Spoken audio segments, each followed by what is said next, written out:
All right, guys, this is the live show, the weekly show that we do to answer your questions for free in here. So if you are catching the replay, make sure to tune in at 10 Eastern, 9 Central every Wednesday, and we'll answer your questions. Or better yet, show up the day before or the hour before and post your questions so that we can answer it.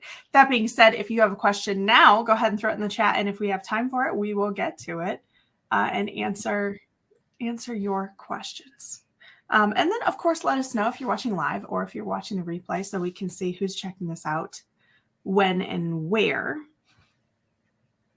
There we go. How's your March going? We're getting there. It's been so weird. Like the Q100 is funnier, but it's been a challenge. Like Chris hit it. We knew Chris was going to hit it. Which is awesome. Chris should have Congratulations, Chris. Chris should have had to do Q150. Q200. Yeah, he's just got too many. His school's too massive. But it's awesome. Yeah, we're picking up a lot. So the pace is picking up. Everything's going good. So it's fun. Classes are big. It's funny, as we're kind of transitioning, I can see where what we're making our switch to, because the quarter will end and we'll move into the next quarter about retention and keeping people. Because man, it's like classes are full, energy's good. Now it's like keeping the people too, because it's like because if you did the work in Q1 and you obviously a lot of people aren't going to get the number, that's fine. But you did the work, you got the signups. Now it's like keeping those people as long as you can, because every person that stays just makes it so much easier for you to pay your bills, live your life, make your gym better, take care of your family. But you can't, and that's a big thing we see like in jiu-jitsu too, especially is sign up new people. They're nice to them for like the first week, and then they just kind of disregard them. And it's like, hey, what's that guy's name again? Who's that guy? Yeah. Like having the focus next quarter on, retention and class management and stuff like that is going to be huge, because I could see it. Like last night it was nuts. We were so packed last night, and I was like, oh, this is cool, but how do I keep all these people? Because we know it goes in phases where you're like, man, classes are slammed, and then it's like, where'd everybody go?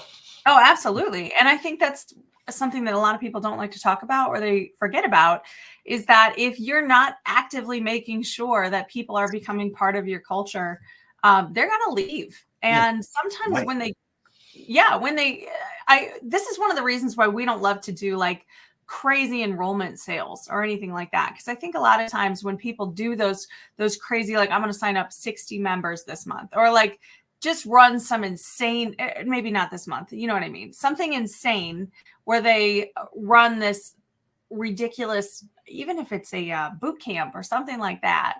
Again, you see these consultants who are offering, like these other groups that are offering, like sign up 50 new members in a month for this rate, and then we'll convert them to full members. And it's like the hardest part is being consistently good at anything. I think that's the biggest challenge in like anything in life, is what are you doing day in and day out? Like, are you consistently exceeding expectations and consistently being amazing? And that's the key to retention, really, when we start talking about it. It's not so much about a 30-day follow-up email sequence. It's nothing like that. It's just, how great are you day in and day out? Do people love being there? And if they do, you're winning already. So it's really important to not bring in more people than you can effectively bring into your culture, and make sure that you're giving those people an amazing experience. And we're going to get into that a ton in Q2.